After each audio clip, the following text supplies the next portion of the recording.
Buenas tardes a todas y a todos y bienvenidas y bienvenidos a la tercera sesión del coloquio de Psicología Política que he tenido la suerte y la responsabilidad de presentar hoy. Bueno, mi nombre es Manuel de la Mata, yo soy profesor de la Universidad de Sevilla, ya estoy en la Universidad Católica durante 3 meses, hasta final de año, y una de las cosas que estoy conociendo en esta estancia es precisamente el grupo de Psicología Política y el coloquio que organizan, bueno, pues que empezó a organizarse desde el mes de agosto. Hoy tenemos la tercera sesión de ese coloquio. La primera trató sobre el tema de memoria y trauma psicosocial, con las presentaciones de Jorge Mans y Elizabeth Lira, que fue en agosto, como decía. La segunda sesión, a finales del mes de septiembre, sobre legitimación de la desigualdad social, con las presentaciones de Juan Carlos Castillo y Jim Sidanius. Y en esta tercera, la temática que se aborda es las relaciones interculturales y el prejuicio. Y tenemos para acompañarnos y para presentar su trabajo a Claudia Estrada, que tenemos aquí sentada, y a José Luis Sáez, que de momento está ahí sentado y luego ya vendrá al estrado cuando le toque la presentación. Por supuesto, muchas gracias por estar aquí. En estas sesiones, que ya digo, yo voy conociendo también poco a poco en el tiempo que llevo en Santiago, se está desarrollando una red de psicología política. Poco a poco va creciendo esa red, con académicos y investigadores del área que tratan de compartir trabajos y conocimiento, experiencia, con la aspiración de continuar, o sea, que no sea simplemente algo que se hace puntualmente, sino que continúe, se convierta en una auténtica red. Y por eso os invitamos a todas las personas que estáis aquí a uniros a esa red.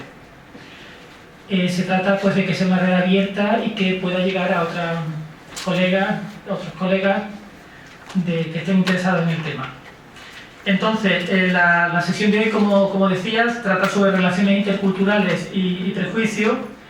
Las dos personas que van a presentar, pues tenemos la fortuna de que han podido finalmente acompañarnos y ya vais a conocer su trabajo. Y hay una temática que en buena parte los une, en la que yo me siento además muy cercano, que es la temática de identidades. La construcción de identidades es un tema que es, en mi opinión, especialmente elusivo, especialmente complicado y creo que también muy interesante. Dicen que una de las constantes del mundo moderno es la dinámica de las identidades. Antes de pasar, es importante creo que también explicar cómo va a ser el formato de la sesión. La idea es que primero va a ser la presentación de Claudia Estrada, que la tenemos aquí, ahora la presentaré más extensamente, su trabajo de investigación y de lo que va a hablar hoy. Una presentación. Después de su presentación tendremos como 20 minutos aproximadamente para el debate. Después tenemos un pequeño coffee break, una pausa como de media hora. Quizás tengamos que ir ajustando ligeramente el tiempo pues sobre la marcha. Y a continuación tendremos la segunda parte de la sesión, en la que José Luis Sáez pues hará su presentación. Y es importante, antes de hacer la presentación de Claudia, y es de rigor y debe ser así, agradecer a las instituciones que organizan y que apoyan, que patrocinan este coloquio. Y entre las que organizan podemos citar al Centro de Estudios de Conflicto y Cohesión Social, COES, de la Universidad Católica, el Centro Interdisciplinario de Estudios Indígenas e Interculturales, el ICIS, también de la Universidad Católica, el Centro de Medición MIDE de la Universidad Católica y la Escuela de Psicología, también de la Universidad Católica. Y como patrocinadores, aparte de los que he nombrado, tenemos la International Society of Political Psychology, la Vicerrectoría de Investigación de la Universidad Católica, y todo ello se marca dentro de un proyecto Fondesit, que su título es Justicia Social y Participación Ciudadana. Y si les parece podemos pasar ya a presentar a nuestra primera invitada, Claudia Estrada. Ella es psicóloga formada en la Universidad de Chile en su pregrado, y después realizó un magíster y el doctorado en la Universidad Católica de Lovaina en un doctorado en Ciencias Psicológicas y actualmente es profesora de la Escuela de Psicología de la Universidad de Magallanes, en concreto en Punta Arenas. Su trabajo a lo largo de su carrera de investigadora pues, ha tratado temas diversos, entre ellos pues, ha hecho algunas publicaciones sobre habilidades sociales y el impacto sobre el rendimiento académico y consecuencias psicológicas de cambios ambientales, pero sobre todo, y de hecho ella va a centrar su trabajo en la temática en la que está involucrada desde hace ya algún tiempo y de la que es experta, el concepto de esencialismo psicológico. Ella lo va a explicar con más detalle. A mí en particular tengo que decir que como alguien interesado en el estudio de las identidades y que las concibe en términos de algo muy situado según el contexto, la idea del esencialismo no me parece contradictoria, sino que probablemente, eso quizás tengamos tiempo de discutirlo después, un caso más de la paradoja de las identidades, de ese que podemos llamar el juego de construcción de identidades. Creo que el esencialismo puede ser uno de estos fenómenos. También en todo caso tendremos oportunidad de hablar del tema. Entonces ella estudia los efectos de este esencialismo psicológico y los efectos que tiene en la construcción de identidades sociales en contextos intergrupales, cómo afecta, por ejemplo, las relaciones entre los grupos. Ella ha tratado en diversos ámbitos esta cuestión y entre ellos pues, se ha centrado mucho en las identidades magallánicas y australes, ahondando en cómo el efecto del conflicto intergrupal refuerza en ese juego de identidades, podemos decir, precisamente refuerza ese esencialismo grupal y cómo afecta a su vez al bienestar psicológico, al bienestar de las personas. Yo creo que nada más, le dejamos el micrófono y la palabra a Claudia y ella, bueno, ella lo va a explicar ahora cómo quiere organizar la sesión. En todo caso, esto está concebido como un coloquio, como un debate, entonces sintámonos todas y todos libres para participar, exponer ideas, etcétera, etcétera. Muchas gracias.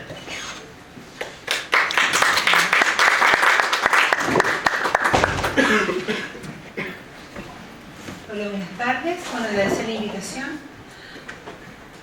Esta presentación que les voy a hacer y que trata de reunir algunos estudios relativamente recientes sobre el tema del secesionismo, que ahora voy a intentar explicar, fue hecha en un periodo sabático, así que está un poquito jocosa. ¿Cierto? Es otra cosa trabajar cuando uno es feliz.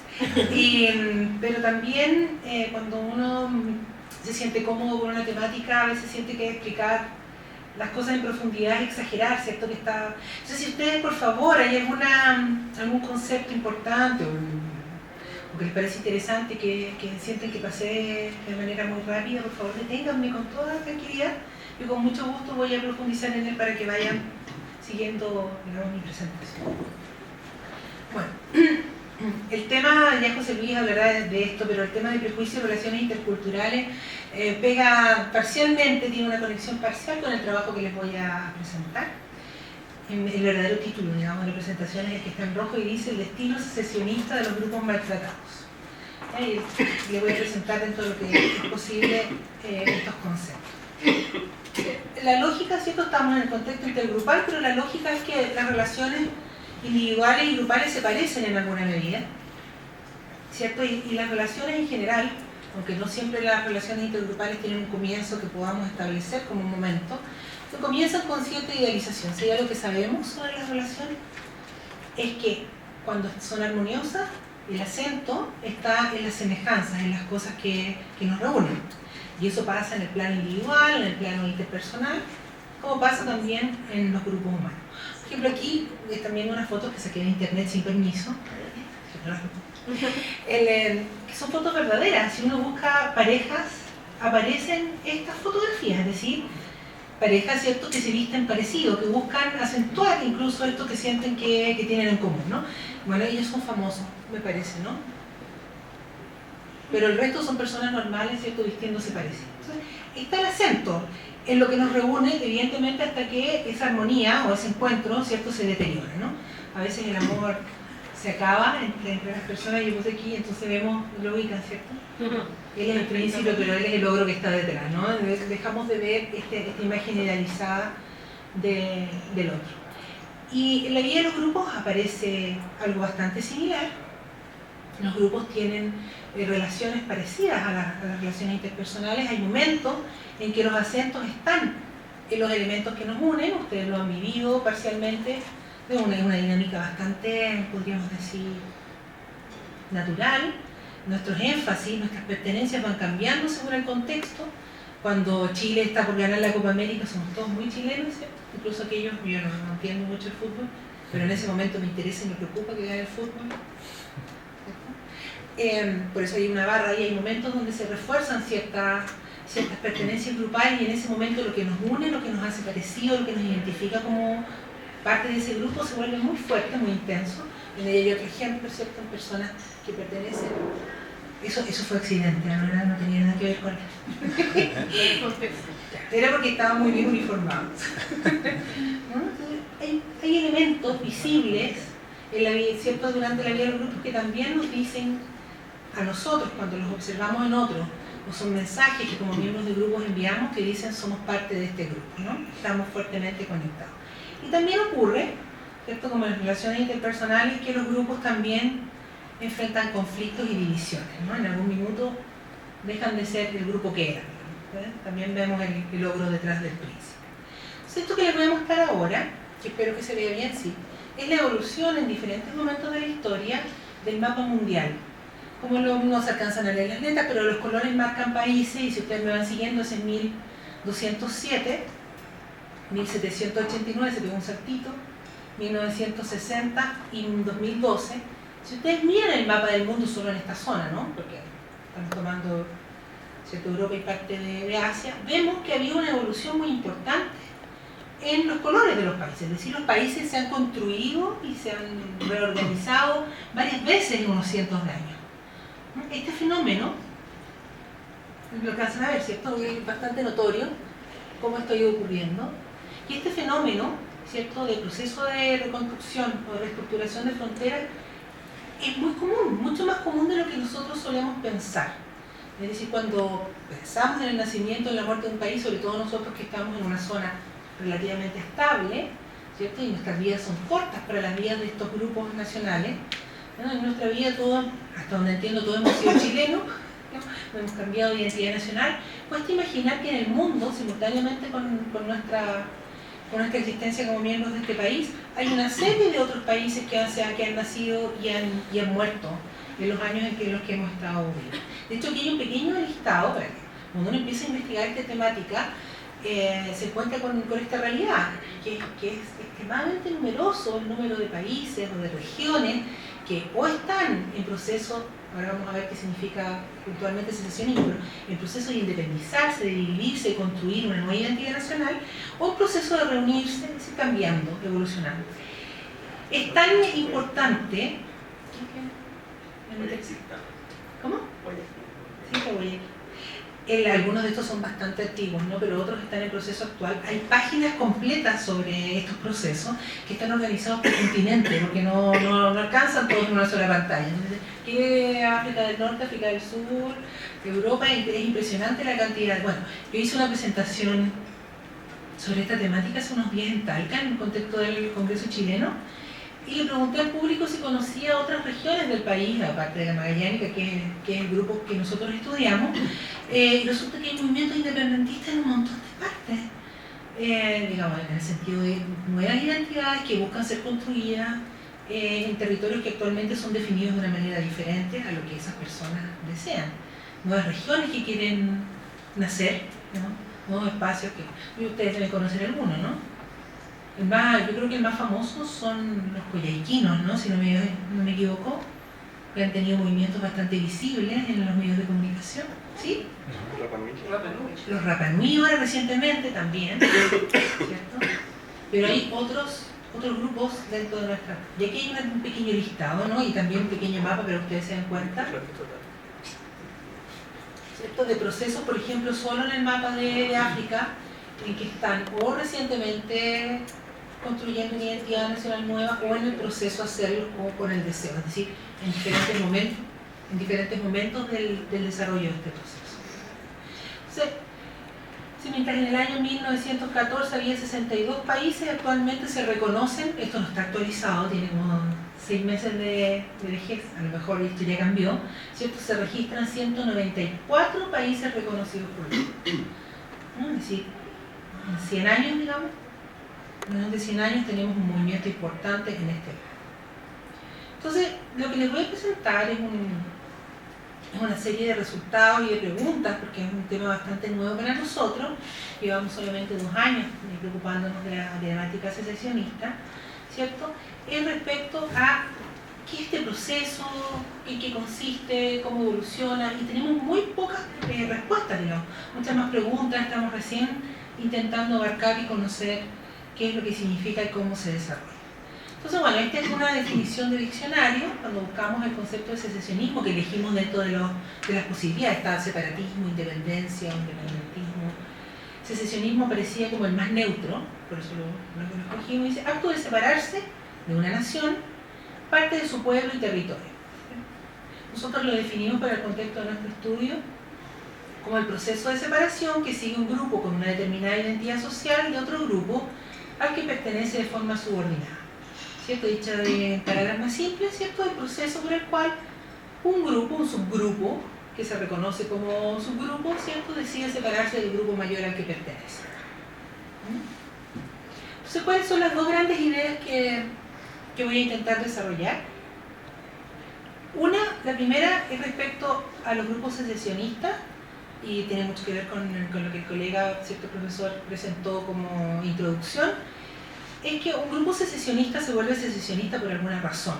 Es decir, no es un proceso que naturalmente tenga que ver, por lo menos hasta donde sabemos, porque sabemos poco, con otros fenómenos como, por ejemplo, que el grupo creció tanto que ya no puede sustentarse, entonces debe dividirse. No sé si ustedes han escuchado esas teorías, que nacen de unos animalitos, no me acuerdo cómo se llaman, de unos animalitos que mostraron alguna vez en un reportaje en la televisión, que cuando llegaban a una masa crítica era difícil alimentarse y por lo tanto se suicidaban, digamos.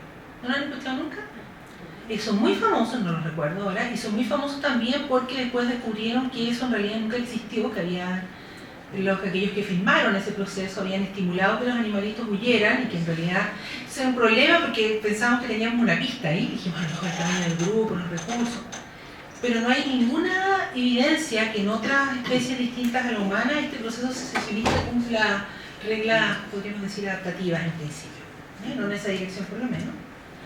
Entonces la primera idea es que hay condiciones, nosotros apostamos, ¿cierto?, a que el grupo secesionista se vuelve secesionista porque vive condiciones identitarias, es decir, su identidad social tiene condiciones especiales.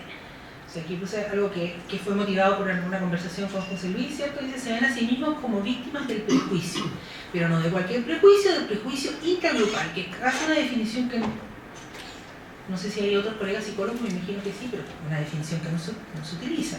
¿Cierto? El prejuicio se entiende como un fenómeno que ocurre entre grupos, no al interior de un grupo. Entonces es muy interesante llamarlo así, pero no es técnicamente el término que podríamos utilizar, ¿no? Está aquí como un poquito como una forma inicial de llamar a este proceso. Y lo segundo es que cuando el grupo se vuelve secesionista, es decir, toma la vía de la separación como estrategia o por las razones que sea, y desea cambiar su identidad social, necesita generar una serie de condiciones que le permitan hacer esta acción.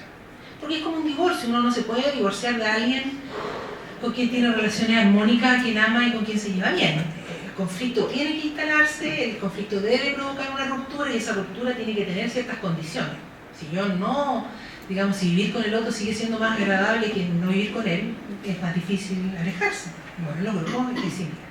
Entonces, nosotros a partir de nuestros primeros estudios tenemos la idea, la hipótesis de que este proceso implica una forma, por eso pusimos de narcisismo instrumental, es decir, el grupo para poder separarse tiene que investirse de ciertas características para tener la fuerza de dividirse, de alejarse. Pero vamos a ver qué es lo que dicen nuestros resultados y si realmente es posible afirmar esto. Bueno, esta es la primera idea. Conocen ustedes, espero, y si no, por favor hagan alguna señal, el modelo de la teoría de la identidad social de Tajfel. ¿No ubican de nuevo? Porque básicamente ese es el marco conceptual en el que nos estamos moviendo actualmente. Sabemos que hay otros marcos que nos podrían apoyar para entender este fenómeno, pero todavía no los hemos incluido en nuestra reflexión, estamos realmente en las etapas iniciales. Bueno, ¿qué pensamos que ocurre? Pensamos que para que el grupo, ¿cierto?, tome la decisión de volverse secesionista, para que este impulso nazca, necesariamente tiene que haber una insatisfacción, ¿cierto? En este caso, ¿cierto?, el grupo infeliz sería un grupo que se siente víctima del prejuicio, es decir, es evaluado o siente que es evaluado, subvalorado, ¿cierto?, o no reconocido por el grupo mayor al que pertenece. Entonces, como ustedes saben, la teoría de la identidad social, que es en la que se basa nuestro trabajo, dice que todo individuo recoge parte de su autoestima, construye parte de lo que es, ¿cierto?, a partir del valor de los grupos a los cuales pertenecemos. En la medida, ¿cierto?, que pertenezco a un grupo que es reconocido por los otros como valioso, ese valor de ese grupo al que pertenezco, ¿cierto?, contribuye a mi propio valor como individuo. ¿Cierto? ¿Estamos de acuerdo con esa idea? O sea, algunos de los ejemplos de esto, ¿cierto? Me siento valioso porque soy neurocirujano, los neurocirujanos son valorados por la sociedad, o me siento importante porque el banco, por ejemplo, tiene una sucursal especial y yo soy del grupo de los Select. Todos esos elementos valorizan de alguna forma indirectamente lo que somos como individuos. No sé si conocen este chiste de la Mafalda, espero que no, o que si lo conocen no lo recuerdan completamente. ¿Alcanzan a leer? Sí. Lo dice, disculpe señor, ustedes lo conocen, es un señor desconocido hablando con el padre de Mafalda. Dice, disculpe señor, pero me parece que yo a usted lo conozco, ¿pero de dónde? Entonces dice, bueno, no sé, yo trabajo en las oficinas de una compañía de seguros. Entonces dice, ah, no, entonces es evidente que lo confundí con alguien más vinculado a mi profesión. Es que así en short somos todos iguales, ¿no? Entonces, sí, claro, perdón, el señor es médico.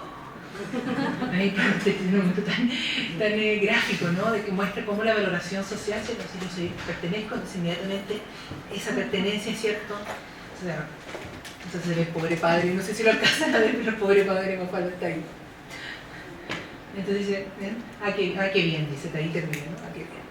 Entonces, de alguna manera, la pertenencia, nuestras pertenencias sociales son muy importantes. Tan importantes que la teoría a la base sustenta la idea de que si nos encontramos en una situación insatisfactoria, es decir, aprendemos, descubrimos en nuestras relaciones con los otros, que pertenecer al grupo al que pertenecemos no nos permite valorizarnos, somos evaluados negativamente por eso, vamos a hacer algo. Es decir, Tajfel dice, si una persona enfrenta una identidad social insatisfactoria, se va a movilizar. Algo va a hacer para solucionar ese problema. Nadie, en principio, ¿cierto?, según esta teoría, puede sustentar una identidad que es entendida como algo negativo o subvalorado o poco importante, lo que ustedes quieran usar como. Bueno, y esta teoría predice además que esto va a ocurrir, ¿cierto? La estrategia que va a seguir una persona para mejorar o solucionar este problema va a depender de una serie de elementos, ¿cierto?, que son, si creemos o no, que nuestra pertenencia al grupo es permanente. Aquí el esencialismo tiene algo importante que decir y ya se los voy a presentar. Esto es lo que llamamos nosotros la permeabilidad de la frontera, es decir, ¿puedo cambiar de grupo? Yo puedo descubrir que ser mujer no es muy positivo, que haber sido hombre podría haber sido mejor, pero es un poco difícil cambiar de categoría. Puedo decidir, ¿cierto?, que eso no está al alcance, ¿cierto? O por mis creencias o por mi historia personal puedo decidir que mi pertenencia religiosa, por ejemplo, no es algo negociable, no es algo realmente. O, ¿cierto?, también las fronteras del grupo van a depender de la evaluación que yo haga de los otros. Es decir, si los otros me ven a mí como alguien perteneciente a un grupo y no van a, comillas, permitir que yo pertenezca a otro grupo, también va a afectar la estrategia que voy a decidir adoptar. Esto que es lo que ocurre, por ejemplo, cuando una persona, la religión es un buen ejemplo, deja de ser judía y se convierte en cristiana, como, ¿cierto?, el entorno puede comunicarle, puede y continuamente decirle que es un falso cristiano o un falso judío, porque esos cambios no son posibles, ¿no? Bueno. También depende de si pensamos que esta evaluación negativa que actualmente tiene esa parte de nuestra identidad se va a mantener o no en el tiempo, porque podríamos suponer que algunos elementos que no están siendo satisfactorios en este minuto son temporales. Por ejemplo, si yo soy político, podría decidir, ¿cierto? Que esta temporada de evaluación de ser político no es algo que se va a mantener en el tiempo, un proceso, un momento. Es como si soy vendedor de confort, porque hoy día está muy desprestigiado. Pero cierto, una persona podría decir, cierto, justo no es el día para dedicarse a los papeles. Pero podría decir que eso no es una cuestión que va a perdurar en el tiempo, ¿cierto? O sea, si pienso que eso no se va a mantener, la estrategia que voy a seguir también va a ser diferente que si pienso que esto llegó para quedarse. Si yo descubro que tengo una evaluación negativa que va a estar aquí. Bueno, y el otro elemento es si yo considero que es legítimo o no. O sea, si esta evaluación del grupo al que pertenezco considero negativa, considero que está bien, que es algo que le pertenece, que se ha ganado, es diferente a decir es injusto que seamos evaluados o no de esta manera. ¿Se acuerdan un poquito de esto, aquellos que conocen el modelo, ¿cierto? Aquí no me voy a detener, pero solo recordarles, ¿lo conocen este esquema? Que Tashler hace una serie de predicciones dependiendo de si consideramos que las fronteras son o no permeables, si consideramos que es legítimo o no lo que nos ocurre, si consideramos que es permanente o no. Él hace una predicción, dice, dependiendo de estos elementos, cruzándolos, la persona va a tomar una decisión u otra para enfrentar este problema. Lo que no va a hacer, dice él, es quedarse quieto, es decir, una persona que tiene una valoración negativa no se va a quedar en esa valoración permanentemente. Algo va a hacer, ya sea en la acción concreta en la relación con los otros, ya sea internamente o buscar algo para resolver este problema. Entonces aquí está un pequeño diseño de algunas de las alternativas que él propone. Hay desarrollos posteriores que han propuesto nuevas estrategias y la razón por la que esto está aquí es porque nosotros pensamos que el secesionismo es una estrategia para enfrentar el problema de una identidad social insatisfactoria, bueno, no está en el modelo original. Una de las cosas terribles que propone Tashler y que hasta ahora no hay evidencia de que esté equivocado es que él dice que si un individuo puede cambiar solo, es decir, decide que no le gusta su pertenencia grupal y puede cambiar de grupo, es lo primero que va a hacer. Su predicción es, dice, ninguna persona va a trabajar por su grupo si no se ve obligado. Es un poco triste, creo yo, ¿no? Porque dice que nuestra naturaleza es escapar del barco, digamos, cuando se está hundiendo, si es que es posible hacerlo. Pero también predice, y una de las estrategias individuales clásicas es la que llamamos movilidad social individual, es decir, cambiarse de grupo.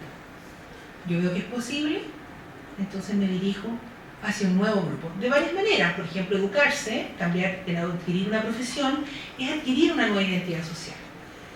¿Cierto? Y si elijo una profesión que me parece prestigiosa o valorada socialmente, de hecho, yo creo que ustedes lo saben, algunos de ustedes se han visto algunos de los cuestionarios que se usan para colaborar con la decisión vocacional de los jóvenes, no sé si lo han visto.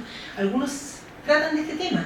Lo que buscan es saber qué valora o qué cree la persona que es valorado socialmente. Te piden una serie de profesiones que tú indiques si consideras que la sociedad los valora, y una manera de descubrir hacia dónde se está orientando esa persona es simplemente diciéndole cuál de estos grupos cree usted que es más positivo para la sociedad. Yo creo que este, para allá va. Entonces, si alguna vez le ha tocado contestar alguno de esos cuestionarios en el pasado, entre tercero y cuarto medio. Pero hay otras estrategias. Por ejemplo, este es un ejemplo clásico, la competición social, donde por ejemplo un grupo que no puede cambiar de identidad, ese individuo dice yo no me puedo cambiar de identidad, esta es la identidad que me pertenece. Bueno, hagamos algo como grupo, ¿cierto? Y una de ellas, la competición social, es discutirle al grupo mayor y decirle, ¿cierto? No acepto que esta evaluación de mi grupo sea la que es. Y aquí hay una foto de la parada por el orgullo gay, ¿no? Decirle al otro, no acepto ser evaluado negativamente, quiero ser reconocido como un grupo valioso, no me parece legítimo, aquí me quedo. Entonces, esta es la comunidad, decía nuestra primera pregunta, era si el secesionismo era una estrategia más. Dentro de todas las estrategias que se proponen, era simplemente una orientación a decir, bueno, en este grupo no nos está yendo bien, nosotros no podemos salir corriendo de este grupo, pertenecemos fuertemente a él, construyamos una identidad nueva, donde no tengamos al feo que nos evalúa mal, ¿no? Al grandote, en este caso, ¿cierto? Como nosotros los llamamos a ustedes, la gente mala del norte, ¿cierto? O, que es el término que usamos técnicamente para nuestros estudios, los chilenos no magallánicos. Claro, porque como es en tu grupo, para no ser nosotros ellos, entonces son los otros chilenos, esos que no son magallánicos, ¿no? Entonces será simplemente eso. Bueno, la primera pista que tenemos para entender esto es que los secesionistas son grupos infelices y se sienten maltratados. O sea, nuestra primera pista es que de verdad cuando estamos estudiando este caso, que es la República Independiente de Magallanes, que es lo que tenemos ahí a la mano, digamos, ¿cierto? ¿Qué encontramos? Un grado de felicidad. Ahora les voy a mostrar un poco los datos. Primero una pequeña introducción, porque cuando uno busca temas sobre secesionismo. Este chiste está en inglés, pero lo tengo a continuación traducido, por si acaso, ¿no? Así que para que los que leen inglés, porque nunca las traducciones son... ¿ya? Así que aquí vienen en español, entonces dice: el tiempo de la secesión ha llegado, dice ahí el tejano, ¿no? Entonces dice Juanito, y que también el nombre se llama Chester, algo así. Juanito acaba de recibir una carta que dice que no puede seguir tirando sobras de cerdo al río. ¿Ah? Deja de tirar basura al río, entonces sintió el peso de la bota de la opresión, así que decidió secesión. ¿Ah? Se sintió maltratado, dice: yo aquí me... Aquí hay un pequeño ejemplo cuando miramos o buscamos información en la web, que hay mucho más que esto, de una página que habla, bueno, en sentido inverso. ¿Se alcanza a leer? Sí. Yo subrayé solo una línea donde dice que no pensamos esto, que es muy gracioso. Los psicólogos sabemos que negar una idea es como expresarla directamente. Que nosotros no nos declaramos, ¿no? Tendemos a remarcar aquello que nos diferencia de los nortinos, ¿ustedes? ¿Cierto? Dice: nos declaramos incomprendidos, aislados y mal considerados. Dice: mucho de ello es cierto, sin embargo, pienso que a través de nuestro discurso cultural hemos creado la ficción de que del otro francamente exagerado, ¿cierto? Lo digo en otras palabras, dice este magallánico: el nortino no nos desprecia. Entonces, el tema es el desprecio. Entonces, directamente estamos diciendo que es un problema. Solo para comentarles algo, antes de presentarles algunas cosas sobre nuestros datos, nosotros hicimos un pequeño estudio porque teníamos mucha curiosidad de saber quién era la gente mala del norte. Entonces hicimos un pequeño estudio dentro de la comunidad y les preguntamos quiénes eran. Y adivinen qué descubrí. Que no son los temucanos, que no son los santiaguinos. Ni siquiera le tenemos mala a los de Viña del Mar, nos caen bien. Bueno, tiene que ver, ahí hay una relación de poderes, ¿cierto? Que nosotros llamamos centralismo, que es identificada fuertemente con las personas de la capital, ¿cierto? Entonces, evidentemente, la gente mala del norte, a pesar de que es una generalidad cuando decimos nortino, que cae, ¿cierto? Que es de Coyhaique en adelante, cualquiera que esté un poquito más allá de la línea. Realmente la relación de conflicto se establece con un otro, que es aquel que detenta el poder político y social, ¿cierto? Que toma las decisiones que nos afectan, ¿no? Bueno, ¿qué dicen nuestros datos? Primero les voy a hablar un poco sobre el secesionismo y percepción de conflicto, para ir instalando. Muchos de estos son estudios descriptivos, algunos son correlacionales, tenemos algunos experimentos, unos poquitos, para ir viendo cómo esto está funcionando. Bueno, se ve bastante mejor en la pared que en mi imagen aquí. Aquí, ¿qué estamos viendo? Estamos viendo el promedio de adhesión a ideas secesionistas, a la idea de separarse y constituirse en una república independiente de Magallanes, según el grupo o el nivel de conflicto, ¿cierto?, de cada uno de estos tres grupos que separamos para efectos de ilustrar esta idea. Y que vemos que evidentemente, mientras más percepción de conflicto tiene una persona, es decir, más entiende que hay una relación tensa o desequilibrada, ¿cierto?, entre el propio grupo y el otro, los otros, ¿cierto?, más adhiere ideas secesionistas y viceversa. Esto también lo hemos hecho experimentalmente, así que conocemos la dirección de la relación, pero es básicamente. Entonces, aquí están los que perciben más conflictos, son también aquellos que adhieren más a ideas secesionistas. ¿Ya? Pero uno podría decirse cuál primero, ¿cierto? Es porque percibe conflictos que es más secesionista, porque es secesionista que percibe más conflictos. Por eso es que lo experimental es interesante para nosotros, para poder, ¿cierto?, ver cuál es la dirección de esto. Bueno, también tenemos algunas ideas de cómo funciona esto en la percepción, como hablábamos, de prejuicio o de discriminación intergrupal.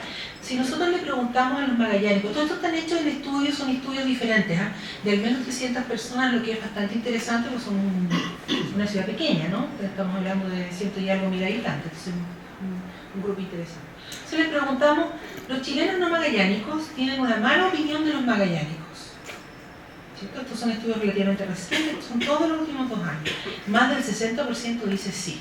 O sea, la percepción, ¿cierto?, del grupo es que la evaluación que los chilenos no magallánicos hacen de los magallánicos es negativa. O sea, hay una percepción de presencia de prejuicio de una evaluación negativa, ¿no? Está bonito también porque les preguntamos, entre otras, ¿no?, ¿los chilenos no magallánicos retribuyen la ayuda que les brindamos en situaciones de necesidad? ¿Cierto? Y un poquito más de un 70% dice no. Todo esto evidentemente se construye con una historia ustedes leen sobre el secesionismo verán que hay muy poco escrito, prácticamente nada de la psicología social, así que no tenemos mucho marco en el cual centrar nuestros estudios, pero hay algo que resulta interesante, que es que cuando tú lees así de manera general, descubres que el secesionismo se da en grupos que han sentido en algún momento que la relación con el superendogrupo, como le llamamos el grupo mayor, ha sufrido conflicto, pero también traiciones. Que ha habido traición. Entonces, en la historia magallánica, por ejemplo, hay un elemento, un hito de traición, hay un montón, pero hay un hito que tiene que ver con la Teletón. ¿Alguien conoce esa historia? ¿Ven? Nuestra historia oculta. Es bien interesante porque hubo un minuto en que don Francisco, estamos hablando como 10, 12, 20 a lo mejor años atrás, pero yo estaba viva y era consciente, así que no soy tan vieja tampoco, en que don Francisco prometió una sede de la Teletón para Punta Arenas. Punta Arenas históricamente da una cantidad bastante importante de dinero a la Teletón.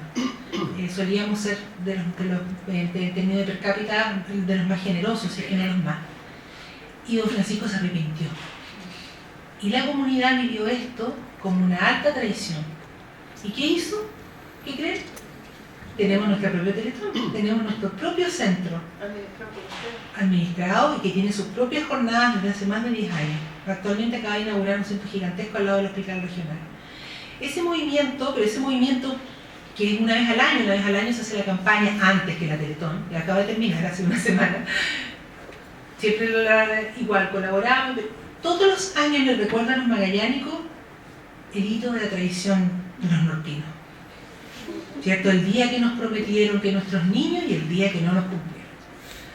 Sí, curiosamente, esos pequeños elementos de la historia, ¿cierto?, van determinando, construyendo. ¿Cuánto me queda? 10 minutos.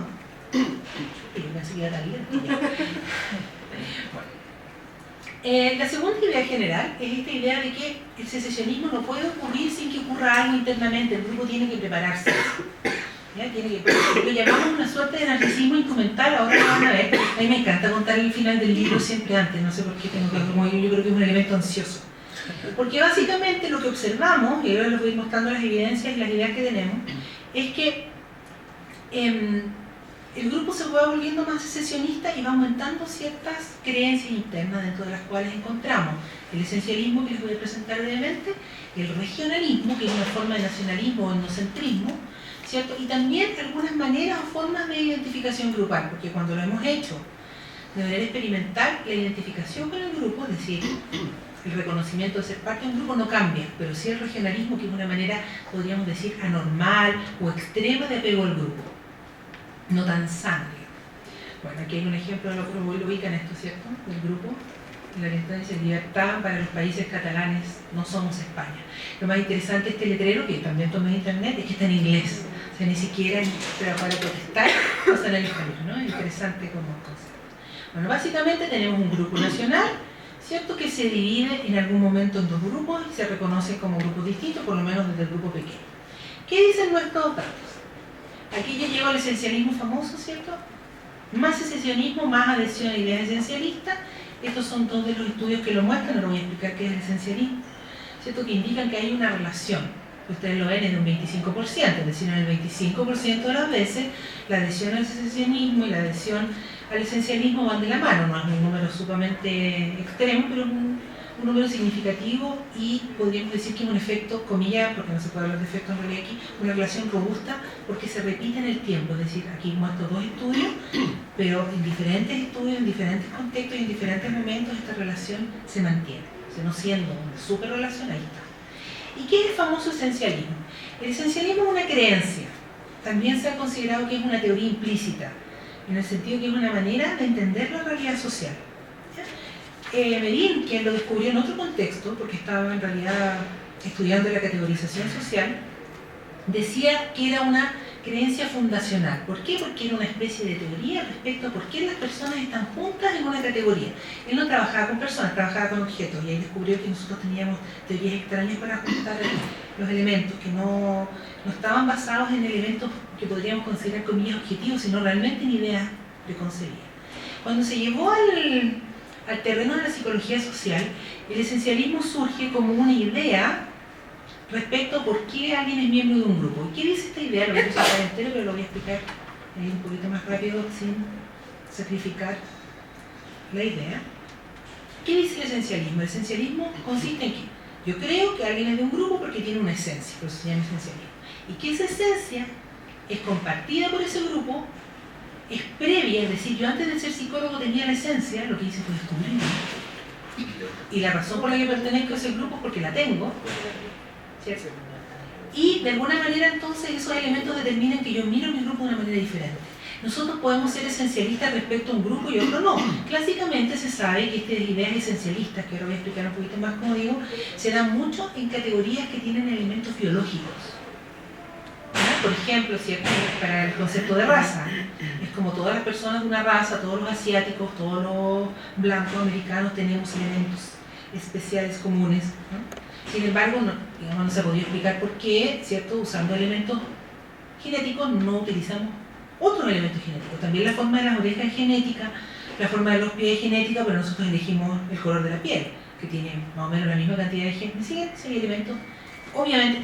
Cuando se habla de las esencias de género, es muy fácil entender el esencialismo. Existe la esencia femenina. Hay muy pocas personas que se atreverían a decir que no.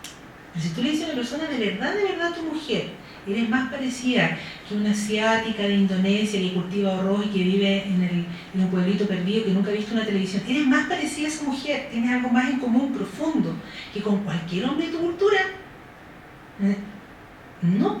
Entonces ahí como que se cae y le dicen, no. Somos esencialistas y hay personas que son esencialistas, por ejemplo, para el signo del zodiaco y creen de verdad que ser parte de un signo, ¿cierto?, determina elementos y creencias profundas, y otros no. Si no somos esencialistas siempre para las mismas ideas, para los mismos grupos, pero el esencialismo nos ronda. ¿Ya? ¿Qué hemos descubierto en estudios anteriores? Que suele estar más en categorías extrañas como, por ejemplo, ser magallánico. Si hay algo indefinido, es el magallánico. Somos todos inmigrantes, mezclas de cosas, no tenemos en realidad ni siquiera historias muy comunes, y sin embargo sentimos que ser magallánico es algo muy real. Tan real que no se puede adquirir. Una persona puede estar 60 años, ¿cierto?, en Magallanes, y cuando tú le preguntas dónde eres, te va a decir Niña del Mar. No se atreve a decir que es magallánico, que no nació ahí, ¿cierto? O un magallánico fuera de... Ustedes conocen al profesor... ¿Oh? Laenich, ¿cierto? Yo estoy segura que nadie se atrevería a decirle a él que después de todos estos años ha dejado de ser magallánico. Sería un insulto. Yo creo que él me habla, de hecho, porque yo soy magallánica también. Tenemos la misma esencia. Entonces, ahí es uno de los elementos de esta creencia. Esta creencia es bien compleja y se ha estudiado mucho porque tiene consecuencias horribles en las relaciones interpersonales y particularmente en las relaciones intergrupales, pero nosotros sospechamos que es útil para algo, que no surge necesariamente solo para hacer daño entre los grupos sociales. Y que dice, bueno, dentro de las creencias que incluye esta teoría es: la esencia se manifiesta en características homogéneas, es decir, si yo puedo ver elementos comunes, es más fácil creer que hay una esencia común, creo que el grupo tiene un cierto destino común, creo que la membresía es inalterable, si alguien es de un grupo no puede cambiar. Como yo les decía, si uno es de una religión, yo siempre lo voy a mirar como el convertido falso, ¿cierto? O si uno es magallánico no puede dejar de serlo jamás, ¿no? Que es lo que uno es, ¿cierto? Bueno, y parece tener un fuerte valor predictivo en el sentido de que cuando nosotros sabemos algo sobre alguien, lo estereotípico se vuelve aún más intenso si yo soy esencialista. Eres cáncer, entonces eres casero. O eres magallánico, entonces te gustan las carnes con papa. ¿Cierto? No hay magallánicos vegetarianos. Bueno, yo no conozco ninguno, pero estoy segura que... Entonces, ¿cómo? No del cáncer. No, pero la OMS se retractó después que los australianos se pusieron nerviosos y dijo que ellos no estaban diciendo que no había que comer carne. Y después salió un estudio, no sé si lo vieron hoy día, que dice que no hay problema porque si se come carne con cerveza se soluciona el problema. ¿No lo vieron? Sí, son muy imaginativos para comer. Así que la cuestión es ponerle cerveza, no, y al ladito decía cursos de cerveza casera por 32 horas. Entonces, mientras más esencialista una persona, curiosamente también es más esencialista. O sea, más adherimos a estas ideas, pero es lógico, no nos estamos separando. Si no creyéramos que tenemos cosas en común profundas, que nos diferencian de los otros, que nos hacen distintos. No es lo mismo ser magallánico que ser nortino, digamos. Y esas diferencias parecen, ¿cierto?, en nuestra cabeza tan reales, tan intensas, evidentemente, que la creencia esencialista viene a ayudar al proceso. De hecho, nosotros hemos estimulado ese esencialismo que hemos visto. No alcanzo a ver los números, gracias a Dios. ¿El 5? Estoy totalmente ciega. ¿Y qué pasa cuando estimulamos escenarios secesionistas? Aumentan las creencias esencialistas. Si estoy en este proceso, lo que nos hace, ¿cierto?, un grupo único, lo que tenemos en común se vuelve algo más real aparentemente. Bueno. También tenemos este otro elemento más narcisístico, que nosotros lo hemos llamado así por comodidad, digamos, que es que nos volvemos más regionalistas. Están dos de los estudios también donde aparece este tema. ¿Y qué es el regionalismo? Nosotros lo tomamos del concepto de nacionalismo, ¿cierto? Es una forma de etnocentrismo, una tendencia fuerte a creer que mi grupo es superior, ¿cierto?, en más de un sentido, y que los otros grupos deben ser evaluados por nuestras características y nuestra manera de ver la realidad. ¿Ya? Implica tener tendencias hostiles hacia el otro grupo, pero algo muy interesante es que implica cierto elemento crítico, es decir, yo no cuestiono mi grupo, ni las características de mi grupo es lo que es, entonces bueno, aquí lo voy a poner también. Sentirse superior a los otros grupos, ver al grupo de manera crítica, ¿cierto? Por eso está el gatito con la... O sea, no poder verse a sí mismo de una manera realista, sino que sobrevalorada, ¿cierto? Y juzgar al otro a partir de los propios valores. ¿Lo alcanza a ver? Que hay una monjita y una persona, y la señora Luca le dice freak, o loca. El propio valor es el que predomina. Entonces, este elemento, que uno podría considerar extremadamente negativo, ¿no?, viene aquí a hacer algo interesante. Por eso es que esta relación es interesante. ¿En qué sentido? ¿Cierto? Que adquirir este valor, darle esta sobrevaloración al propio grupo también permite, ¿cierto?, darle un impulso a la separación. También le permite decir, bueno, nosotros... ¿Por qué? Porque ser acrítico con un grupo genera una lealtad incondicional. Yo no cuestiono mi grupo, yo estoy aquí porque es valioso para mí, ¿cierto? Entonces, de una mirada inicialmente, que lo que trata de decir es, lo voy a presentar aquí, es la mejor manera, voy a ir aquí. Este es el que lo dice mejor, ¿cierto? Cuando hemos hecho experimentos sobre el tema vemos, ¿cierto?, que si estimulamos el secesionismo inmediatamente aumenta el regionalismo. O sea, si impulsamos a la persona a orientarse o a adherir a la idea de que la República Independiente de Magallanes, en este caso, tiene un sentido, tiene una orientación, la persona se vuelve inmediatamente más regionalista. Si valora más a su grupo, lo sobrevalora, deja de criticarlo, estimula de alguna manera, ¿cierto?, la lealtad y el apego, la fidelidad y la cohesión en un grupo. Entonces, nuestra primera idea, ¿cierto?, que hay un chiste catalán, es que estos procesos que parecen tan malos, tan negativos, tan perversos para las relaciones intergrupales pueden tener un rol en algunos procesos intergrupales. Nosotros estamos tratando de entender el secesionismo. Te dicen, en Cataluña sentimos que tenemos un hecho diferencial. ¿Qué dice? Es que se sienten superiores. Este también me gusta mucho, lo encuentro divertido. Porque también pensando en lo acrítico, ¿no? ¿Cierto? Entonces ahora lo voy a poner en español. Esto fue sugerencia de qué dice. Decía, abajo dice, está lleno de amantes de la libertad como yo, va a ser el paraíso. Y arriba dice, entra ahora, país de los blancos enojados.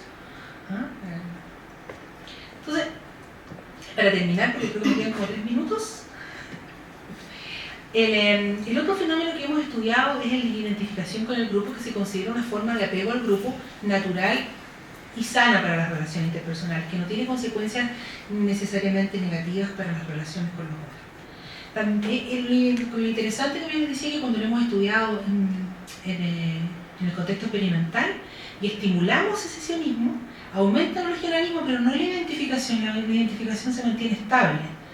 Sin embargo, en el proceso secesionista sí aparece, sí pasa algo importante. ¿Qué pasa? Que mientras más secesionista es una persona, más se identifica con su propio grupo y menos con el grupo del que se está separando. Lo que parece un poco lógico, ¿no? Que estoy dejando de ser chileno para ser magallánico, ¿cierto? Evidentemente tengo que... Bueno, estos estudios son de una sensibilidad, ustedes saben que no las podemos hacer cuando hay campeonato de fútbol, ¿cierto? Porque son medidas muy sensibles a que si estamos o no conectados con el grupo mayor, ¿no? Y hay momentos en el año donde esto, por ejemplo, si hay un terremoto no podemos aplicar el cuestionario porque estamos todos orientados al dolor común, a la ayuda del otro, a la cooperación. Si anulamos el conflicto no observamos el efecto. Bueno, entonces este es otro letrero que dice, está en español a continuación, pero vamos a dejar que los que lean inglés lo disfruten porque quiero insistir que las traducciones no son nunca... Secesión de esta federación fracasada no es traición, es nuestro derecho. Traición es cuando le das la espalda a nuestra propia gente. Bueno, resumen, casi la hora. Nosotros pensamos que el secesionismo es un proceso complejo. Todavía estamos estudiando aspectos cognitivos puros. Hay muchos marcos conceptuales que probablemente van a aportar y enriquecer nuestra mirada, pero como estamos recién escarbando, ¿qué sabemos hasta ahora? Que tiene que darse esto que habíamos dicho inicialmente, pero lo voy a presentar aquí de nuevo, que básicamente, ¿cierto? Un grupo secesionista tiene sobre sí mismo una amenaza identitaria, por lo menos percibida así, el grupo se percibe a sí mismo como maltratado, como objeto, ¿cierto? de una desvalorización, tiene una identidad social insatisfactoria y está en proceso. Nosotros estudiamos un grupo que tiene un movimiento totalmente simbólico, no hemos llegado todavía a hacer constitución, solo tenemos bandera y escudo y, bueno, una pequeña constitución local. Es un proceso que todavía no está en estado de avance, ¿cierto? Y sí estamos estudiando cómo ese proceso para poder encontrar un camino hacia la secesión comportamental, conductual, requiere, ¿cierto?, de ciertos procesos cognitivos, de ciertas creencias, de ciertos fenómenos que aparentemente parecen muy negativos para las relaciones, pero que podrían tener una funcionalidad para impulsar al grupo hacia su objetivo. Bueno, solo como curiosidad, vamos a aplicar una serie de instrumentos que miden esto en Bélgica, en España, en Tenerife, de hecho, ni siquiera en una de las clásicas, en Tenerife y en Magallanes, con algunas variables adicionales para poder comparar transculturalmente, ¿cierto?, cómo se da este fenómeno y si aparecen o no los mismos efectos que hemos estado observando. Bueno, aquí solo para los que son psicólogos, un chiste sobre la percepción, ¿lo conocen? Dice: para mí la independencia es una sugerente doncella llena de encantos, para mí es un tío barbudo que te pinta. ¿Qué opina usted, doctor? Y está Freud, ¿no? Dice, bueno, depende de cómo se mire. Y si ustedes miran a Freud, ¿cierto? Depende de cómo lo miren, ven dos cosas diferentes, ¿no? Un problema de percepción. Y bueno, y aquí hay algunas fotos sobre la República Independiente de Magallanes y que esperamos que no nos pase lo que no, en el siguiente chiste, que es un chiste también tomado, traducido ya. ¿Cierto? Ahí está, ¿viste? Dios mío, salva Magallanes. A mí me encantó la de este lado porque eso fue por un conflicto que tuvimos con el gas, que fue cercano al de los mineros. Entonces dice: estamos bien, pero con frío los 200.000. Cuando me muero en medio de los 33. Dice: no nos vaya a pasar esto, ¿no? Dice, ahí hay un mexicano y dice: no me rueguen, me independizo. Y adentro dicen: rápido, cambia la chapa. ¿Ah? Esperemos que no lo pase. Bueno, muchas gracias por su atención.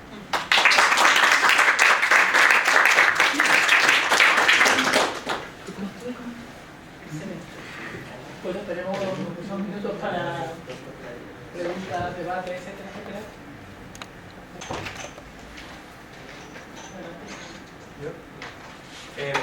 Yo tengo una pregunta quizás para que aclarí dos cosas que dijiste en distintos momentos y que me cuesta verlas juntas. Como por un lado, ya esta idea que hablaste al final del esencialismo magallánico, etcétera, relacionado con el secesionismo. Y también esta lógica de que el secesionismo sería una estrategia como de un grupo para ganar más identidad, etc. ¿Cómo se compaginan esas dos? En el fondo, ¿cómo una mirada estratégica sobre un evento, un hecho político desencadena o es desencadenado por quizá una forma más esencialista de mirar como la realidad social? Bueno, si hay algo que sabemos del esencialismo, es que es extremadamente dinámico. Durante los primeros 10 o 15 años que se estudió en el mundo, no en Magallanes, en el mundo, una cosa curiosa del esencialismo es que se entendía como una creencia estable, era como casi un rasgo de personalidad. Y pasamos 15 años estudiando el esencialismo y sus consecuencias negativas, como aumentar el prejuicio, como disminuir la tolerancia. Hay literatura, no sé, puedes encontrar 80 papers sobre el tema, y de repente hubo un vuelco, y eso ocurrió aproximadamente hace unos 6 o 7 años atrás, no mucho más, donde empezaron a aparecer investigaciones que mostraban que el esencialismo era dinámico. Eso era impensable hace unos años atrás. Nadie lo había discutido. Sí, pero ¿cómo? Claro, porque se dieron cuenta que las minorías, por ejemplo, activaban o desactivaban el esencialismo según su conveniencia. No es que fuera una cosa planificada, ¿no? En el sentido de mañana todos... Pero ocurría. Entonces, por ejemplo, para explicar ciertas diferencias, las personas eran súper esencialistas, o sea que eso es así porque es así, ¿cierto? Y no hay nada que hacer porque está en los genes o está en la esencia, pero para otras cosas eran súper dinámicos y que esto variaba. Y cuando empezó a hacerse sistemática esta lógica, es decir, los estudios empezaron a repetirse para mostrar que el esencialismo tenía esta dinámica, cuando empezamos a descubrir que podíamos medirlo como variable natural, pero también era manipulable, tú podías manipular el esencialismo, hacer que alguien fuera más o menos esencialista, empezó a surgir la pregunta de si esta este, comillas, rasgo de personalidad era algo realmente como una cosa terrible y mala que las personas tienen encima, o estaba aquí para servir para algo? ¿Entiendes cómo? Sobre todo cuando empezó la sospecha de que jugaba un rol. Entonces en realidad no tiene nada incompatible las ideas. La lógica de que el esencialismo sirva al secesionismo es como decir, bueno, este grupo está incómodo, no se siente feliz, se siente maltratado y quiere ser un grupo nuevo. ¿Cuál es la lógica, por ejemplo, local, para pensar en un ejemplo concreto? Si nosotros estuviéramos solos, toda la plata de toda España sería para nosotros, los chilenos se la llevan. Tendríamos el petróleo, ¿cierto? Podríamos tomar decisiones sobre... O sea, nosotros podríamos realmente satisfacer nuestras propias necesidades y el mundo, así como dicen los Rapa Nui, ¿cierto? El mundo nos reconocería nuestro justo valor. Sentir en algún minuto que eso se basa en algo concreto, casi como si pudiésemos hacer una prueba de ADN, ¿cierto? Y definir quién es magallánico y no, le da fuerza al proceso, es como decir, es real, es algo concreto, nosotros somos distintos. Entonces, de alguna manera, el esencialismo como idea, como creencia, nosotros sabíamos ya que los magallánicos teníamos tendencia al esencialismo, hemos estudiado eso mucho, no sabíamos por qué. Nuestra hipótesis era la que yo en algún minuto desarrollé, o sea, en realidad mencioné solamente la línea de que como es una identidad social extraña, donde no hay historia común, donde no hay cultura común. Entonces, no sé si se dan cuenta, nosotros somos extremadamente parecidos al resto de Chile, de verdad lo somos, miramos la misma televisión, los mismos reality. Compartimos cultura y sobre todo con nuestros vecinos, con Río Gallegos que está a unas horas, nuestros vínculos son, o sea, yo no podría distinguir a dos personas de una localidad u otra, la cantidad de personas. Ustedes saben que los argentinos de Río Gallegos vienen a comprar al supermercado el fin de semana. La mitad del mall en Punta Arenas está lleno, y donde tenemos un intercambio. ¿Cómo nos definimos? No tenemos cultura común. O en el sentido especial, diferente. Claro, no podría decir somos inmigrantes, es cierto, pero que levante la mano el que no tiene algún familiar inmigrante. Y tampoco, como digo, tenemos una historia común larga. De hecho, ustedes lo saben, las regiones se constituyeron por razones sociopolíticas, se definieron un día. No tienen límites naturales, no fueron construidas a partir de... Alguien decidió que iba a la línea y de un momento a otro existió con ese nombre. El concepto de Magallanes tampoco es muy antiguo si lo pensamos. O sea, justo en esta identidad un poquito así dispersa surge esta creencia sumamente fuerte de que hay algo profundo que nos une y que nos hace distintos. Si ustedes han conocido un magallánico lo saben, porque un magallánico que se encuentra con otro en cualquier contexto corre a saludarlo como si fuera su hermano, así como si fuera un amigo. Somos igual 200.000 habitantes, en el sentido que no tenemos un contexto que nos permita entender al otro como algo tan similar o tan diferente, ¿cierto? Otro chileno. Sin embargo, tenemos esa creencia profunda. No sé si contesto tu pregunta, sí. Pero de verdad nosotros pensamos que ese proceso podría ser una estrategia más que no se puede sustentar si las personas no son regionalistas ni son esencialistas.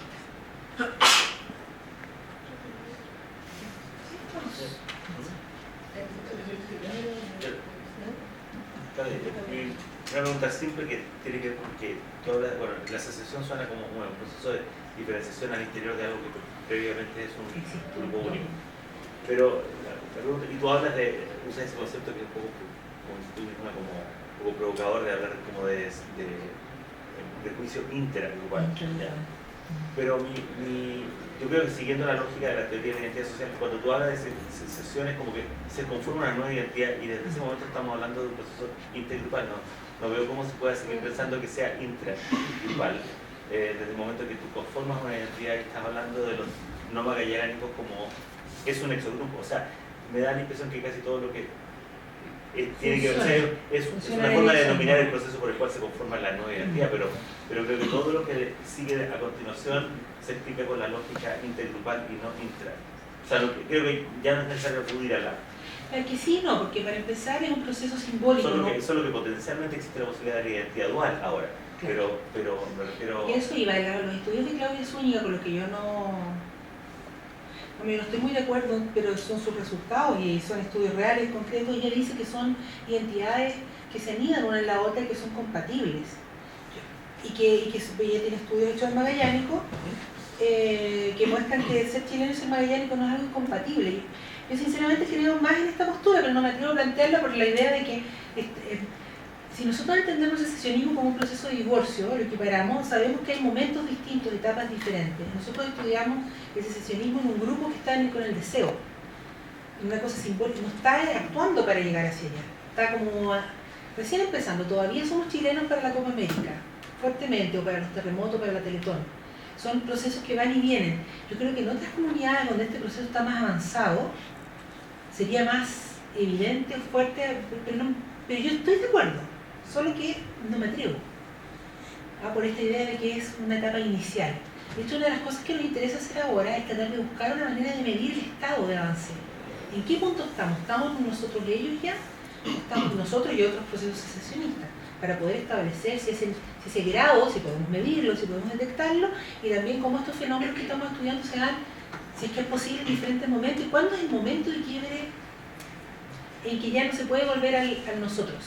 Ya, solo como complemento a mi pregunta, es decir, que yo lo que no, las identidades sociales son siempre fluidas, o sea, hay muchas identidades posibles, entonces uno puede ir alternando entre ellas, porque también en el mismo punto, o sea, un psicólogo y a lo mejor, normalmente no disfruto de los de la Chile a gol, pero si está jugando con la selección de Chile sí voy a estar y voy a meter el gol. Entonces, es que depende del contexto, o sea, pero yo pienso que es esencialmente un proceso más bien intergrupal cuando se activa como tal. El problema de hecho es que cuando el secesionismo se hace real y se rompe, se hace el divorcio intergrupal, ese momento único no ha ocurrido aún. Todavía está, como digo, en esto, como estamos en la negociación. Sería muy interesante poder seguir a un grupo que lleva su camino secesionista hasta el final, pero que no vamos a hacer nosotros, y ver cómo se instala este proceso y en qué minuto se rompe definitivamente y ya no se puede volver. Sería súper interesante. Pero sí, yo estoy básicamente de acuerdo en que por eso hemos tratado dentro de todo de ser cuidadosos con no usar chilenos versus magallánicos, sino este concepto chileno no magallánico, que sabemos, ¿cierto?, que igual está implicando un otro distinto y también nosotros ellos. Yo estoy de acuerdo con la idea, ¿no? Hay que afinar ¿cierto? Hay que afinar en la medida, hay que buscar otros elementos que permitan comprender cómo está ocurriendo. No sé cómo está pensando. Como yo he ido tomando el moderador. Yo tengo una pregunta súper cortita y súper básica. No me quedó claro qué pasaba con el tema de la identificación de las identidades, porque mencionaste como que no aumentaba o algo así, pero después dijiste que sí se da que se identifican más con el propio grupo. Entonces ahí me quedó el Sara y no me quedó claro. Lo que pasa es que nosotros entendemos que la identificación grupal y el regionalismo, que es una forma de proselitismo, son formas de apego al grupo. O sea, ambas dos tienen en común como procesos que tienen que ver con que yo me siento parte de un grupo y me identifico fuertemente con él.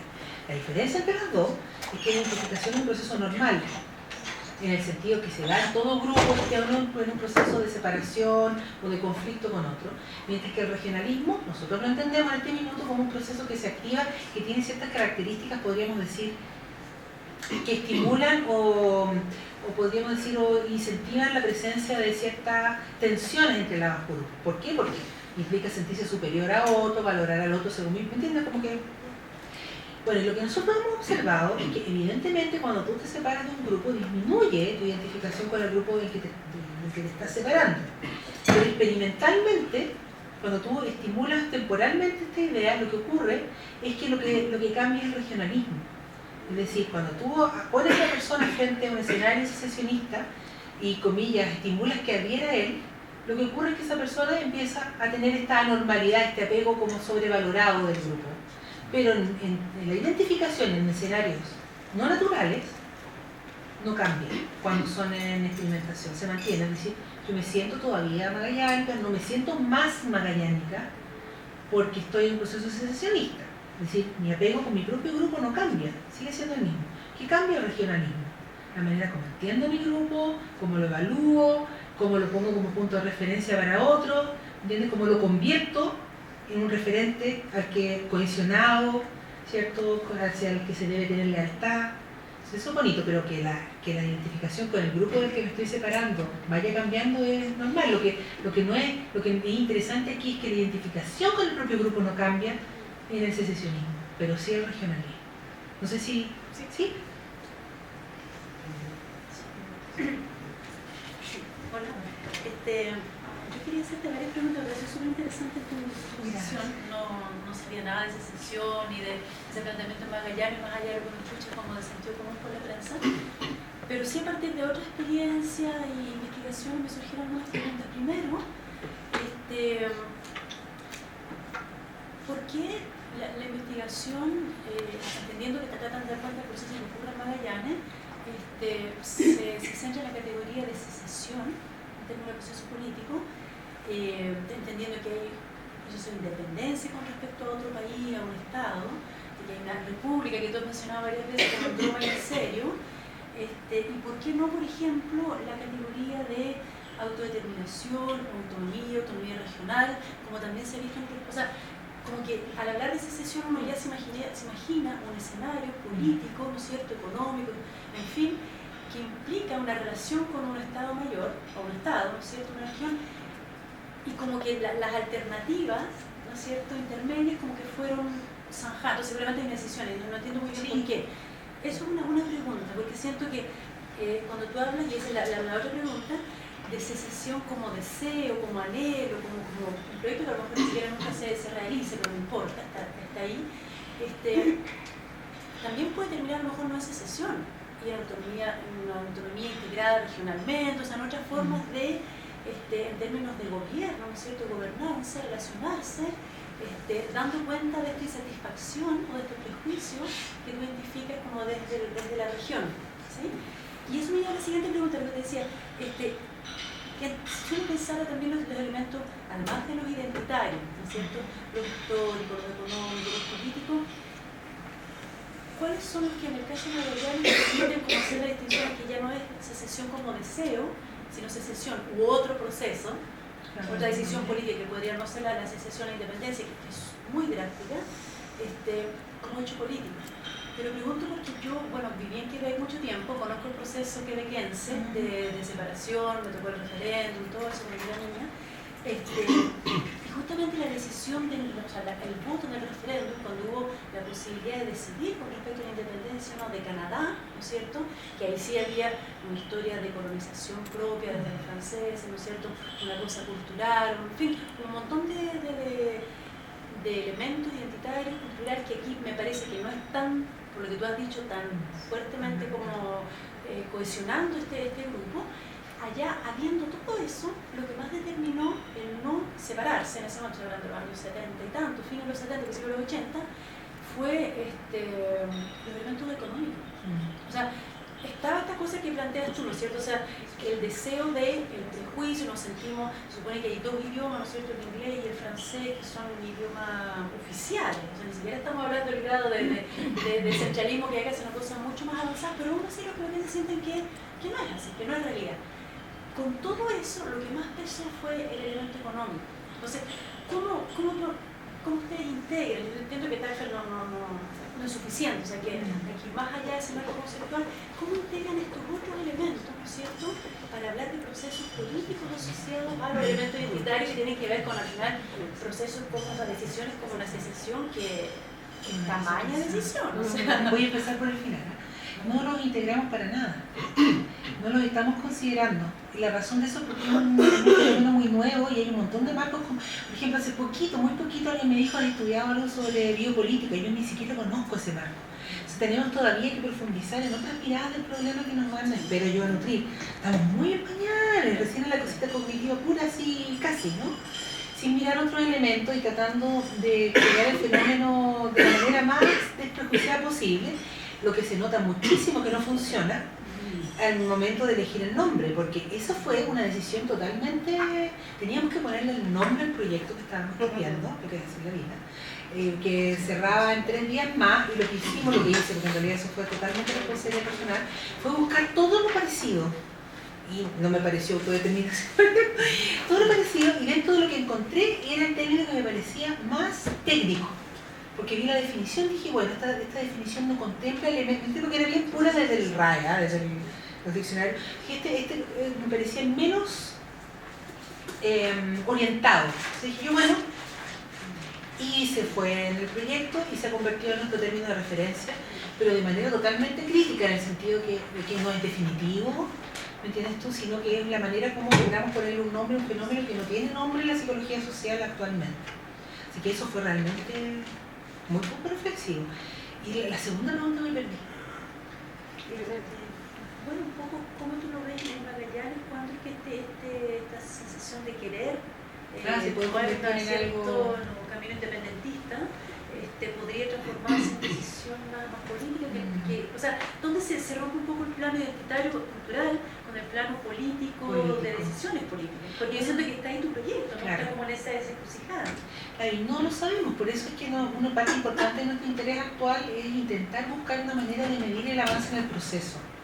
Nos interesa poder, que no hay un marco conceptual, por lo menos no lo hemos encontrado todavía, que apoye nuestra manera de enfocar este problema, porque lo más cercano son lo que está descrito en la literatura para el divorcio, que está descrito con etapas, y no sirve, eso es la...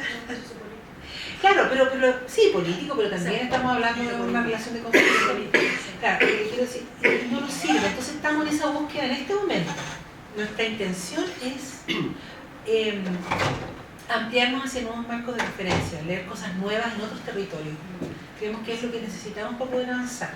Así que en ese sentido, pero sí, es un proyecto nuevito, el pobrecito. Está ahí recién buscando sus preguntas. Como yo decía desde el comienzo, tenemos muchas más preguntas que respuestas a todo. Estamos seguros que hay cosas que se nos están pasando, que no estamos viendo. Creemos que poder aplicar esto en otros territorios diferentes. Bueno, no sé si ustedes conocen el problema que tiene Bélgica. Bélgica tiene un problema casi gracioso para nosotros, porque mirado, ¿cierto?, desde afuera, da la impresión, no es así, pero da la impresión de que es un problema de orden lingüístico.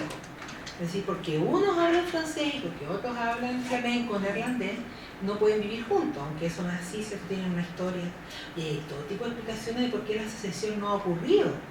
Y yo tuve un curso completo sobre el tema, que fue muy divertido, porque la hipótesis de fondo era que era porque eran católicos.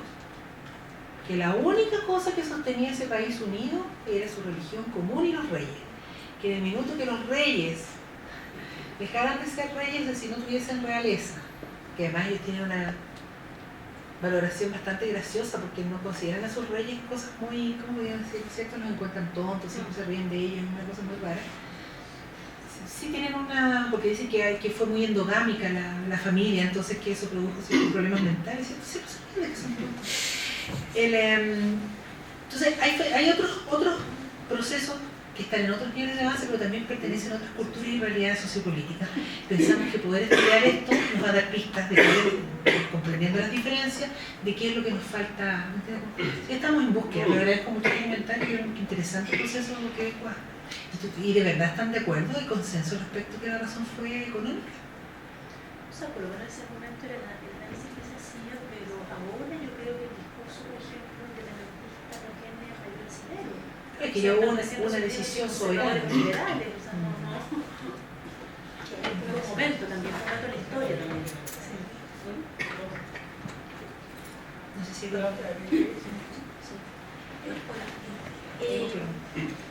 Pensando un poco en Magallanes. No, perdona, primero iba ella después. Sí. Yo quería preguntar si habéis incorporado algún elemento de medida para contemplar hasta qué punto los magallánicos están dispuestos a luchar, a hacer algo por cambiar la situación, como tipo acción colectiva, movimientos sociales. Porque sobre todo estaba pensando que, siguiendo la teoría de la identidad social, como que hay distintas vías en función del tipo de acciones colectivas, ¿no? Entonces estaba pensando que quizá la gente que se identifica más, tiene la identificación social como ese concepto más tradicional, estaría dispuesto a hacer acciones colectivas más moderadas, dentro de lo legal. Sin embargo, viendo ese concepto de regionalismo, que para mí es nuevo y me parece muy interesante, creo que quizá hay esa gente como que de alguna forma legitimaría más acciones colectivas más radicales, cosas que fueran menos legales, que no estuvieran dentro del marco legal, no sé cómo luchar contra la policía de forma más radical. Bueno, que no lo hemos medido directamente, aunque tenemos un estudio que muestra que en donde hemos pedido que de aquí estarían dispuestos como compromiso hacia el grupo, y en ese sentido parecen bastante radicales las respuestas, pero es que habría que decir dos cosas importantes aquí. Una que es un poco paranoica, que es que se dice en la cultura local, como estos mitos locales, que la razón, nosotros somos una región estratégica desde el punto de vista militar y tenemos una dotación militar muy importante, y se dice que desde la estrategia militar nunca se ha permitido que el gobernante mayor, que los generales que están en el lugar sean magallánicos, porque se asume que ese elemento podría determinar una diferencia en las acciones que podrían ocurrir. Si eso es verdad o no es verdad, a mí no me consta, pero hay dos hechos concretos que es verdad que nunca ninguno ha sido magallánico y que es parte del mito global, como si la Fuerza Armada estuviese dirigida por un magallánico, ¿qué podrían pasar cosas? Y ocurrió un hecho concreto hace unos años, hace poquitos años atrás, no sé si eran 4 o 5 años, donde tuvimos un conflicto, fue un poco gracioso, si lo miramos desde afuera, ¿no? Con la evidencia externa, donde se decidió cambiar las tarifas del gas. Nosotros tenemos gas natural y bueno, y se dio en un contexto identitario interesante, ¿cierto? Donde lo que yo recuerdo, ustedes saben que todo está teñido también por la posición que uno jugaba en el grupo, ¿cierto? Era políticos importantes en la televisión diciendo que nosotros éramos niños pequeños, que no sabíamos tomar decisiones cuerdas respecto a la administración de estos recursos y que si ellos no hacían algo, nosotros no íbamos a gastar el gas. Entonces que era necesario actuar. Y en un movimiento nosotros bloqueamos la ciudad durante ¿cuánto? No pasó una persona en un aeropuerto, no llegó un barco. ¿Ah? Sabiendo, no sé si ustedes saben, nosotros tenemos una dependencia en términos de alimentos y todo tipo de cosas, hasta medicamentos del norte del país, nosotros somos abastecidos, no importó. La comunidad se organizó a un nivel de verdad que dio miedo, digamos, dio miedo en el sentido de la fuerza del movimiento cuando tiene un objetivo. Entonces, concretamente nosotros sabemos, porque lo vivimos, ¿cierto? Que este deseo simbólico, con cierto, digamos, con un poquitito de combustible, se convierte en un hecho bastante extremo. Y fue bien curioso porque se supone que la policía debía controlar ciertas barricadas, porque eso no ocurrió así. Decía, pero si tú eres magallánico, ¿cómo me vas a...?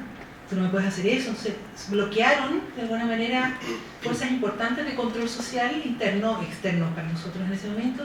Entonces la gente, la población se organizaba, iba a sus trabajos dentro de la normalidad que era posible, y en las noches preparaban café y le llevaban café a la gente que estaba en los movimientos. Si yo no hubiese estado ahí, yo no lo hubiese creído ni hubiese sido capaz de pronosticarlo, y creo que para la comunidad interesada en este tipo de movimiento fue una sorpresa. Y poco tiempo después tuvimos a la gente de Coyhaique haciendo movimientos. O sea, creo que hay algunas pistas, pero nosotros no nos hemos ocupado concretamente de medir, quizás por el temor de no empezar a estimular ciertas ideas. Por estar preguntando cosas peligrosas. Una cosa, rápido, que en la última encuesta que hizo COES el año pasado, en 2014, pasaba una cosa curiosa, no lo entendíamos y ahora estoy empezando a entender, que era que cuando veíamos la disposición de la gente a hacer acciones colectivas, la región de Magallanes era mucho más alta que en el resto del país. Claro, yo no soy de aquí, yo no conocía el contexto y no entendía por qué pasaba eso, porque era como hacer acciones colectivas en general, no con una cosa concreta. Pero era muy curioso y claro, ahora empiezo a entender que quizás hay una historia previa de enfrentamiento, entre comillas, o de posicionamiento en función de intra y exogrupo, como que entiendo por qué puede ser eso. Porque... Podría tener que ver con esa relación. Nosotros tenemos el sentimiento de que los niveles de esencialismo son extremadamente fuertes. Nosotros tenemos 10 años de mediciones de esencialismo y tenemos esencialismos más altos que en otras partes del mundo donde se mide el esencialismo. Y eso se manifiesta en creencias, como les decía, creencias que nosotros somos capaces de sobrevivir en un ambiente natural donde nadie más. Que podemos reconocer a un nortino caminando por la calle con viento porque tiene problemas para respirar, digamos, ahí va uno. Una sensación de unidad basada en creencias, de lo que compartimos y de lo que nos ha hecho de alguna manera, ¿cierto?, vivir en ese ambiente común, compartir, que hace, yo pienso, bueno, nosotros somos famosos también por un puntaarenazo, no sé si lo ubican de nombre, ¿cierto?, en un momento donde el movimiento anti-régimen militar o dictadura, como lo quieran llamar, era un movimiento bastante peligroso. En Punta Arenas hubo una manifestación concreta donde le tiraron mierda desde el patio de todavía es recordado, porque en ese minuto era impensable que algo así pudiese ocurrir. Entonces, como dicen, hay que meterse con los patagónicos. Y comemos mucha carne, mucho hormona. Y no tenemos alta. Nos queda poquito tiempo, estamos un poquito fuera de tiempo. Tendremos que acortar un poco el descanso, entonces creo que podemos cerrar el turno de palabras, si os parece, contigo y después con Marcela. Yo me voy a aguantar la gana que tenía de hacer un comentario, pero me lo voy a aguantar. Así que nada de pedir conmigo. Por favor. Quisiera preguntar qué tanto influye en el proceso de secesión que tenga lugar la distancia geográfica respecto a la administración central, y en esa misma línea, ¿cuánto influye en este proceso el tipo de administración política que esté? Por ejemplo, monarquía parlamentaria, regionalismo, Estado federal. Bueno, lo último no tengo idea, sinceramente no lo sé. Creo que es una pregunta extremadamente interesante. Si cambiando la forma de organizar políticamente, ¿cierto?, las relaciones de poder intra-Chile, ¿no?, si eso cambiaría. Es probable, habría que, bueno, probar sería un poco difícil, ¿cierto? Pero sería interesante preguntárselo con elementos, digamos, por lo menos teóricos y empíricos de otras realidades similares. Yo creo que de todas maneras, mira, una cosa curiosa, nosotros tenemos otra línea de investigación que no salió en mi resumen. Nosotros estudiamos una cosa que se llama identidad regional ecológica. ¿Qué significa? Que hemos tratado de explorar la identidad magallánica y teníamos la hipótesis de que ya que no teníamos elementos culturales históricos comunes, fuertes, intensos, importantes, hay algunos hechos, ¿cierto?, que entonces lo que nos unía era lo ecológico, entendido como el ambiente natural. Tenemos una serie de estudios que ya deben ir como en el 8º o 9º estudio, que muestra que increíblemente en nuestra identidad, ¿cierto?, lo que nos construye, lo que sentimos que nos construye es nuestra relación con el entorno natural y esta particular forma de vivir cotidiana que no compartimos con otros chilenos.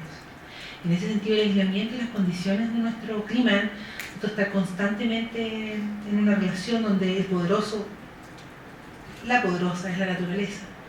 ¿Cierto? Nosotros dependemos de nuestras actividades, de tomar un avión, de ir al supermercado, dependemos de las condiciones naturales, aparentemente tiene un impacto importante. Un último estudio que hicimos el año pasado, bueno, no tenemos los resultados un mes, donde comparamos estas mismas medidas en otra región, en la región de Talca, muestran que no tienen la misma configuración. Es decir, que aparentemente todos estos elementos ambientales construyen una identidad regional de una manera diferente, con un perfil distinto, a partir de elementos como el aislamiento, ¿cierto?, y las condiciones del clima y el ambiente natural. Pero estamos en eso, digamos, no podría ser definitiva, pero creemos que sí, que tenemos como personalidades isleños. Uno era agradecerte, creo que pocas veces desde acá en el centro escuchamos como lo que está pasando en otros lugares, porque también hay sentido de estos coloquios salir un poco de lo que hacemos acá, pero también de lo que hacemos acá centralmente. Me parece súper interesante como ideas que uno puede aportar y como de aprender. Y mi pregunta o comentario era si es que han visto respecto a sus participantes algunos como criterios tal vez mostrales de diferenciación, sexo, por ejemplo, nivel socioeconómico, o algo que hemos venido trabajando nosotros que tiene que ver con el tema de las generaciones, que creo que podría ser interesante como justamente pensando en hitos históricos relevantes diferenciales que puedan como significar que frente a esto la gente tenga, ¿no?, distintas maneras de plantearse al respecto. En los promedios de esencialismo, bueno, no, hay diferencia por género, hay una tendencia que es bastante robusta en el sentido de la forma en que aparece, los niveles en que aparece y el tiempo en que aparece, en que las mujeres aparecemos con indicadores más altos de esencialismo. No nos hemos querido meter en ese problema. Lo reportamos a veces cuando es necesario, pero tenemos una tendencia de género ahí que no hemos podido explicar completamente. Tenemos que ir a elementos culturales, pero no tenemos una respuesta definitiva. No hay efecto de nivel socioeconómico. Increíblemente, no aparece efecto a nivel socioeconómico, aunque hay en particular un estudio, pero que tiene que, las medidas fueron un poquito diferentes, donde sí mostraba que las personas con más formación, digamos que tenían un nivel, eran levemente, pero no de una manera significativa, una tendencia. En general no aparecen diferencias según nivel, pero sí aparecen diferencias según generación. Es decir, la edad sí. Mientras más antigua es la persona, es así que es un término magallánico, mientras más edad tiene, mientras más tiempo ha adherido a esta identidad, más estos indicadores aparecen relevantes. Pero interesantemente, porque no hemos estudiado población menor de edad, así que solo tenemos adolescentes tardíos, es decir, 18 años y más, de adultos jóvenes, es bien gracioso porque realmente los que se diferencian son los adolescentes. pero no tenemos estudios longitudinales, lo que sí en 12 años de medición de esencialismo, los adultos jóvenes siguen apareciendo con niveles de esencialismo similares a los adultos, mientras que los adolescentes se diferencian siendo menos. Dicho en chileno, los adolescentes crecen, a partir de nuestros datos, ¿no? Los adolescentes crecen y cuando se convierten en adultos jóvenes son tan esencialistas como sus papás y sus abuelos. Es solo en la adolescencia donde parece que sus intereses están construyendo una identidad, sus intereses no están tan asociados a la identidad colectiva grupal. Pero, como digo, no tenemos mucho más que eso por ahora. Bueno, muchas gracias. porque tenemos que terminar de momento, vamos a parar de momento. Entiendo que podemos, en vez de media hora, 20 minutos de descanso. A las 4 nos vemos de nuevo para continuar con... Muchas gracias.